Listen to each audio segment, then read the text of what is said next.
చూడచక్కని రూపం, కానీ ఆయనకి చెవులు వినిపించవు, మాటలు రావు. అయినా సరే టీమిండియాకి వరల్డ్ కప్ రావటంలో కీలక పాత్ర పోషించారు.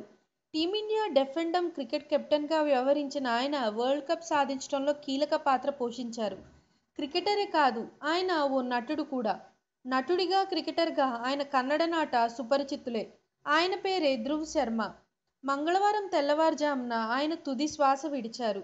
వయసు 35 ఏళ్లు. ఆయనకు భార్య, 2 పిల్లలున్నారు. కొద్ది రోజుల క్రితం ఆత్మహత్యా యత్నం చేసి ఆసుపత్రిలో చికిత్స పొందుతున్నారు. వైద్యులు ఆయన్ని బ్రతికించడానికి ఎంత ప్రయత్నం చేసినా ఫలించలేదు. మల్టిపుల్ ఆర్గాన్ ఫెయిల్యూర్తో మంగళవారం కన్నుమూశారు.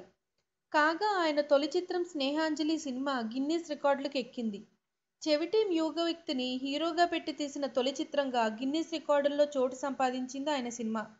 ఆయనలో ఆ లోపాలున్న సినిమాలో మాత్రం సాధారణ వ్యక్తిలాగానే నటించారు.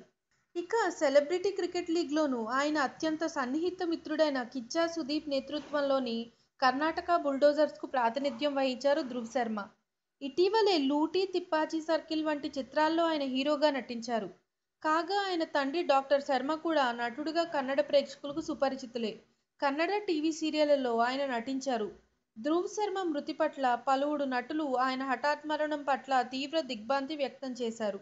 సెలబ్రిటీ క్రికెట్ లీగ్లో పాల్గొన్న ఆఫ్తాబ్ శివదాస్ని, రితేష్ దేశ్ముఖ్ వంటి నటులు ట్విట్టర్ ద్వారా ఆయన మృతికి సంతాపం ప్రకటించారు. If you like the video, please like us and subscribe Tollywood Nagar.